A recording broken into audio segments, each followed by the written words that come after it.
Hello guys, তো তোমরা সবাই কেমন আছো? আশা করি তোমরা সবাই অনেক ভালো আছো। আর আমরাও অনেক ভালো আছি। তো চলে এসেছি নতুন আবার একটা ধামাকাদার ভিডিও নিয়ে গাইস।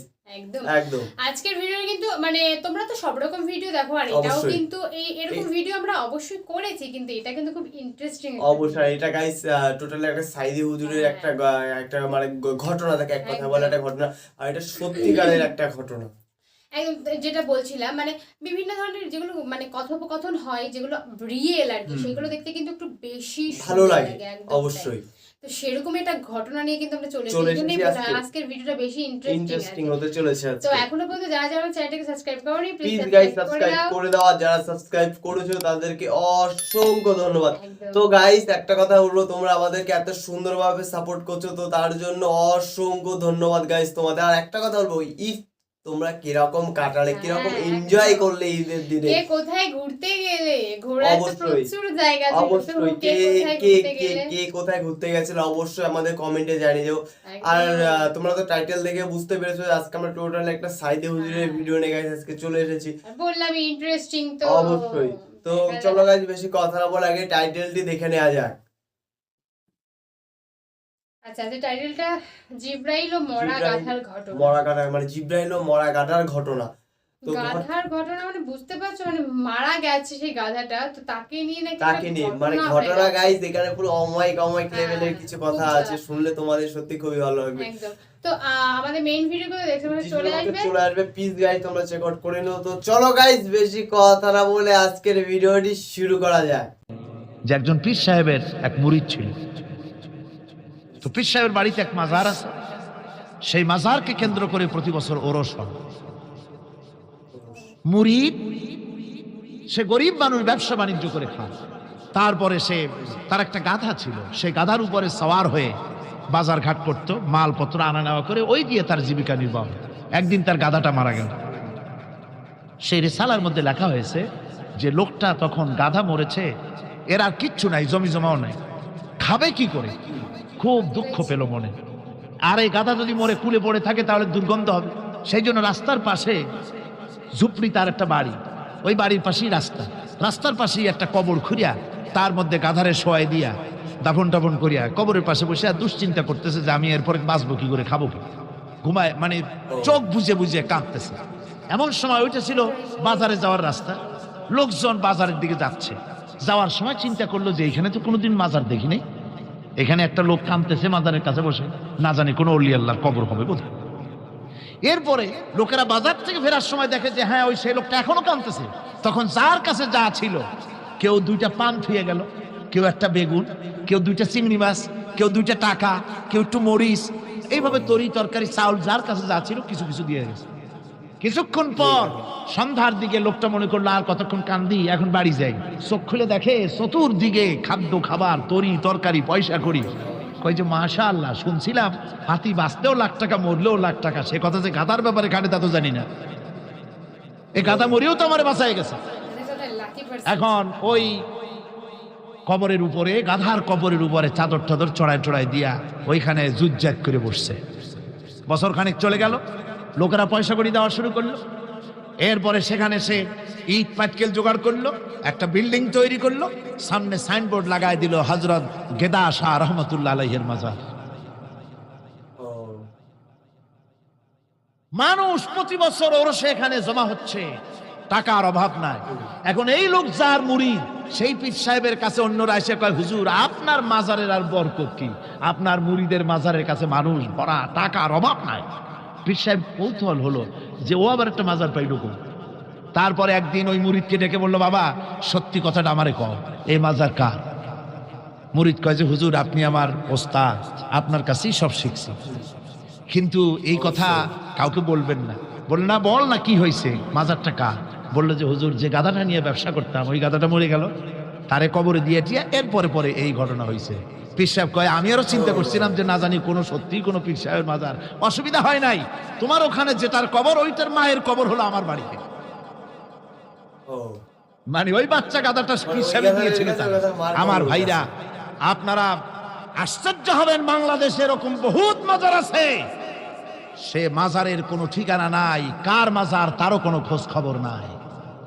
দীর্ঘ 30,000 বৎসর সেজদায় পড়ে থাকলেন। আর আরেকটা বর্ণনায় পাওয়া যায় 30,000 বৎসর নয়, জিবরিল আমিন একাধারে সেজদা করলেন আল্লাহর কদমে 30 লক্ষ বৎসর। সুবহানাল্লাহ বললেন। লম্বা সেজদা করবার পরে জিবরাইল শুধুমাত্র সেজদায় পড়ে আছে, মাথা উঠায় না। আল্লাহ তাআলা বলছেন জিবরাইল এবার মাথা উঠাও। জিবরাইল বুঝতে পেরেছেন হয়তো আল্লাহ তাআলা আমার উপরে সন্তুষ্ট হয়ে গিয়েছেন, এই জন্য মাথাতে সেজদা উঠাবার কথা বলেছেন। জিবরিল আমিন মাথা উঠালেন, আল্লাহর কাছে বলছেন আল্লাহ তাআলা আমি আপনার কাছে জানতে চাই আপনি আমার উপরে সন্তুষ্ট হয়েছেন কিনা।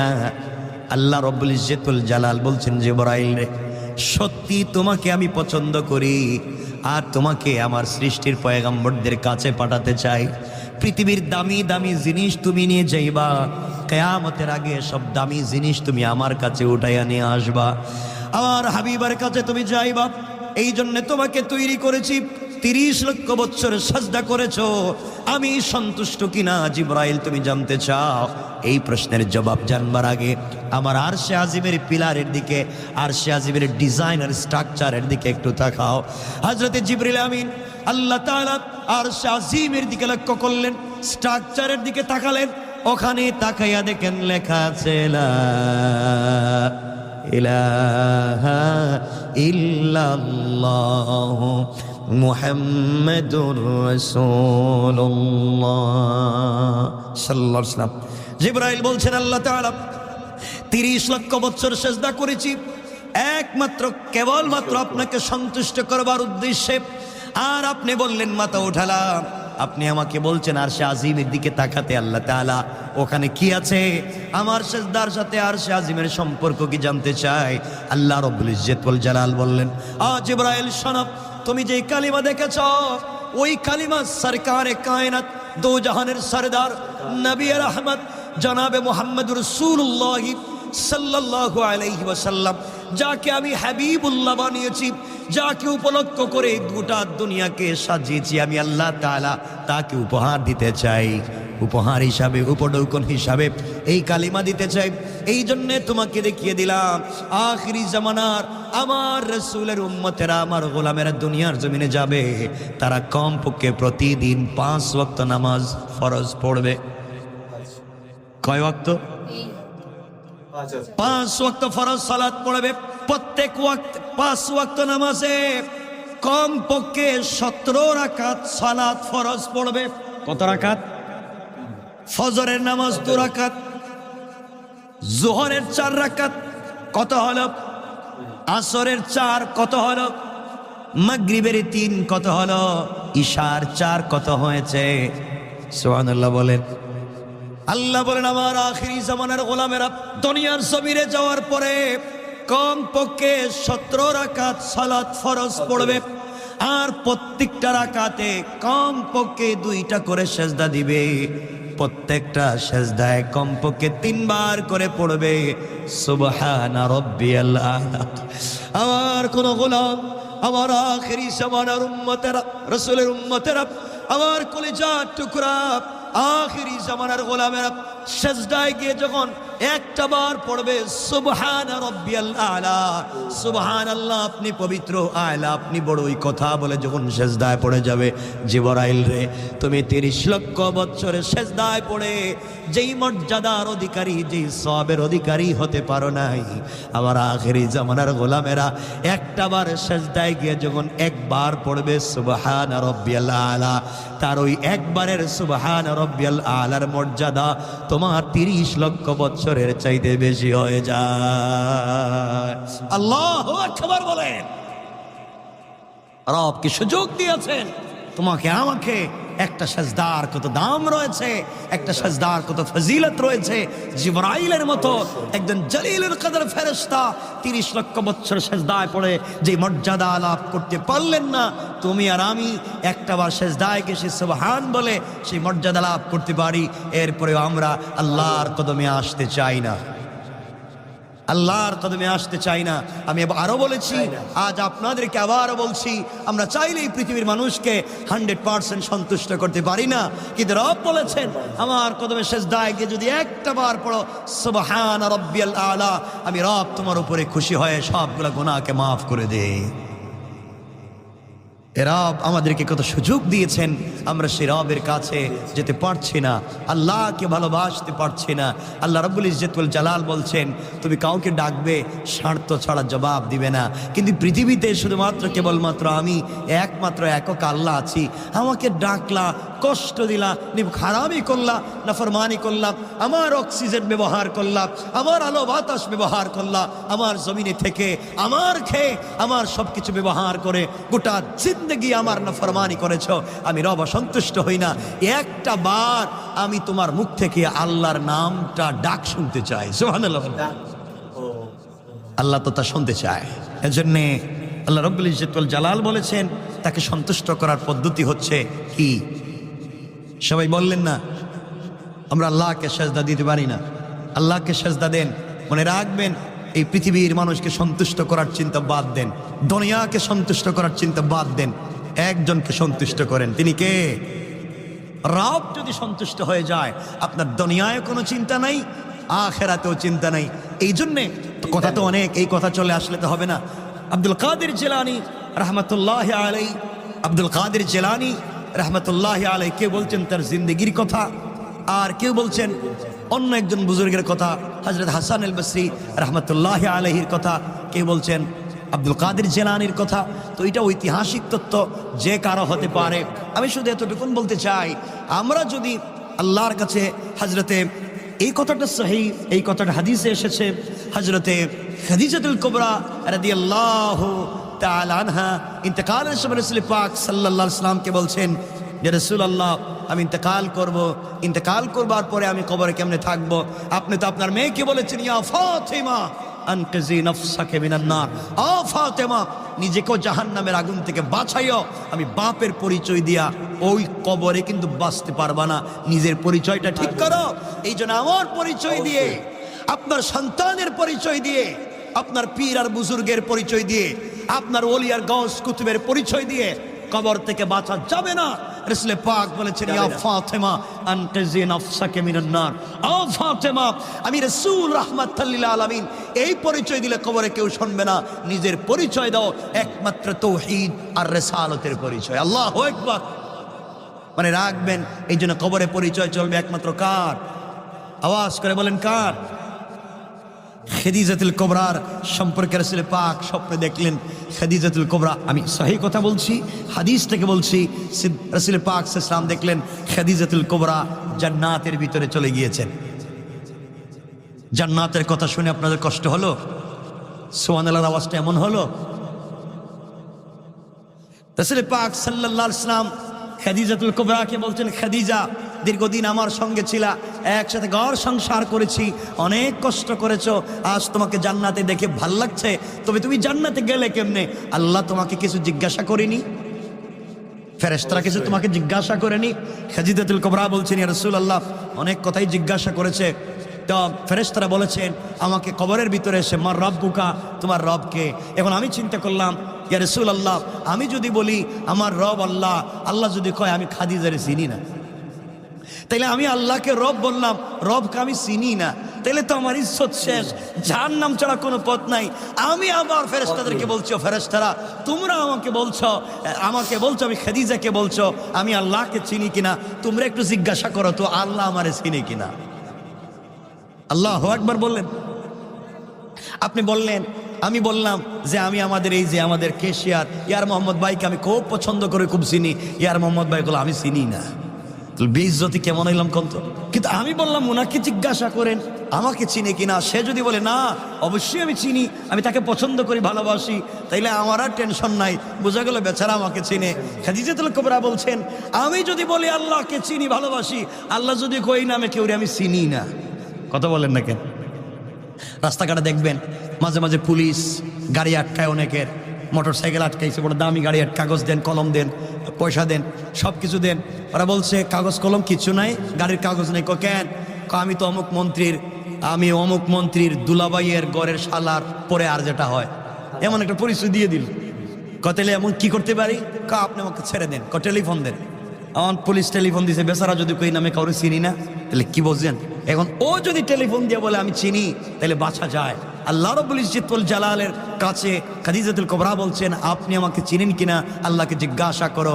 আল্লাহ রাব্বুল ইজ্জত ওয়াল জালাল ফেরেশতাদেরকে বলছেন, ও ফেরেশতারা, আমি চিনি মানি এটা নয়, খাদিজার বিয়েটাও ঠিক করেছি আমি, রাসূলের প্রতি দুর্বল করেছি আমি, স্বয়ং আমি আল্লাহ আরশে আজিমে বসে একমাত্র পৃথিবীর ওই মহিলা খাদিজাতুল কুবরাকে স্বয়ং আমি আল্লাহ সালাম দিয়েছি, সালাম সালাম। সালাম। তবে আমার খাদিজাকে প্রশ্ন করে কষ্ট দিও না এ রাসূলুল্লাহ। ওই কথা বলার পরে দিলে একটু শান্তি পাইলাম। আল্লাহ যেহেতু চিনে, ফেরেশতারা আর আমার সাথে কিছু বলবেও না। আল্লাহই যেহেতু আমাকে চিনে, ফেরেশতাদের কিছু বলার নাই। এই জন্য আপনাদেরকে আমি জিজ্ঞাসা করি, আপনাদের কাছে আমি বলতে চাই, আল্লাহকে আমরা চিনি, বহুত নাফরমানি আছে, আল্লাহর কাছে বলতেছি, আল্লাহ আমরা চিনি না চিনি এটা জানতে চাই না, তুমি একটা বার আমাদেরকে তোমার গোলাম বলে স্বীকার করো। আল্লাহু আকবার বলেন। অবশ্যই অবশ্যই। এর চাইতে আর কিছু চাওয়ার থাকবে না। রব যদি আমাদেরকে বলে ওইটা আমার গোলাম, আর কিছু লাগে? যাক, আল্লাহ পাক আমাদের সবাইকে কবুল করুক, সকলে বলেন আমিন। তো আপনাদের কাছে আমি যে কথাগুলা সংক্ষেপ করে করে, আমাদের সময় তো কম থাকে, আমরা কথাগুলা বলতে চাই, মনোযোগ দিয়ে শুনেন। আমি যে কোরআনে কারীমের যে আয়াত তিলাওয়াত করেছি, 69 নম্বর আয়াত সূরা আল আহজাব থেকে, আল্লাহ রাব্বুল ইজ্জত ওয়াল জালাল এখানে বলেছেন, ইয়া আইয়ুহাল্লাযীনা আমানু, হে মুমিন যারা ঈমান এনেছো, আল্লাহ তাআলা তাদেরকে বলছেন, আমার কথাটা ভালো করে শোনো, লা তাকুনু কাল্লাযীনা আযাউ মূসা ফাবাররাহু আল্লাহু মিম্মা ক্বালু। আল্লাহ রাব্বুল ইজ্জত ওয়াল জালাল বলছেন, মুমিন যারা হয়েছো আমার কথা শোনো, মূসাকে যারা কষ্ট দিয়েছে তোমরা তাদের মতো হয়ো না। পৃথিবীতে একটা জাতি আছে, আমি নাম বলছি না, এই জাতি তাদের নবীরে পিড়াইছে, নবীরে মারছে, সকাল বিকাল তাদের নবীর কথাকে অবিশ্বাস করত, সকালে একটা বলে বিকালে আরেকটা বলে। আল্লাহ রাব্বুল ইজ্জত ওয়াল জালাল বলছেন, হ্যাঁ মুমিন, তোমরা মূসার মতো, মূসার এই লোকদের মতো হয় না, মূসাকে যারা কষ্ট দিয়েছে তোমরা তাদের মতো হয়ে যাও না। তারা যা বলেছিল আল্লাহ তা থেকে তাদেরকে নির্দোষ প্রমাণ করেছিলেন। এখানে একটা ঘটনা আছে, তিনি আল্লাহর কাছে ছিলেন মর্যাদাবান। এই পৃথিবীতে একজন পয়গম্বর যার নাম মুসা আলাইহিস সালাম, খুব লজ্জাশীল নবী ছিলেন, গরম ছিলেন ঠিকই, কিন্তু খুব লজ্জাশীল ছিলেন হযরত মুসা আলাইহিস সালাম। তো এখানে কথা হচ্ছে, যেটা আমরা সংক্ষেপ করে কথাটা শুনতে চাই, আল্লাহ এতে বলছেন তোমরা মুসার সম্প্রদায়ের মতো হইও না। এর অর্থ এটা জরুরি নয় যে আমরা মুসার সম্প্রদায়ের মতো হয়েছি, আমরা রাসূলকে গালি দিয়েছি, আমরা পিটিয়েছি। আল্লাহ আগে। তো বন্ধুরা, আমাদের ভিডিওটা তোমাদের কেমন লাগলো গাইস অবশ্যই তোমরা কমেন্টে জানিও। মানে ভিডিওটা তোমাদের প্রথমেই বলেছিলাম খুব ভীষণ ইন্টারেস্টিং ছিল, তো তোমরা অবশ্যই ভিডিওটা পুরো ওয়াচ করে বুঝতেই পেরেছো আমরা কেন বলেছিলাম ইন্টারেস্টিং ছিল। অবশ্যই এখানে গাধার কাহিনীটা গাইস লেটেস্ট একটা ছিল, যে গাধার কাহিনী, যে গাধাটা মারা গেছে, তো তার সে মারা যাওয়ার পরে যে ওনার যে ইয়েটা ছিল, যে মালিক ছিল, সে গাধাকে খুবই এতটা ভালোবাসতো, এতটা ভালোবাসতো। তোমরা তো জানোই যে এখনকার দিনে আমাদের তোমাদের বাড়িতে ধরো এখন কুকুর বেড়াল এগুলোকে কিন্তু আমরা ভীষণ প্রাধান্য দিই। আর আগেকার দিনে কিন্তু গরু, তারপরে হাতি, ঘোড়া, গাধা এদেরকে কিন্তু ভীষণ পরিমাণে বাড়িতে, মানে এরাই সব, এরকম একটা ব্যাপার করা হতো। কিন্তু সেখানে দাঁড়িয়ে গাধাকে নিয়ে তোমরা বুঝতেই পারছো গাইস এখানে কি। তো গাইস একটা কথা বলবো, আমাদের ভিডিও যদি অবশ্যই গাইস ভালো লাগে তো অবশ্যই লাইক কমেন্ট শেয়ার গাইস অবশ্যই করো। আর তোমরা কিন্তু একটা জিনিস, আর একটা কথা আমি একদমই বলবো, মানে এটা না বললেই না, যে ওটাও কিন্তু ওনার জীবিকা নির্বাহ একটা জায়গা ছিল। তো গাধা মরে যাওয়ার পরেও কিন্তু সে তো জানতো না সে হঠাৎ করে মারা যাবে, কিন্তু সে তার কাজটা কিন্তু করে গেছে, যে তার মালিক যাতে পথে না বসে যায়।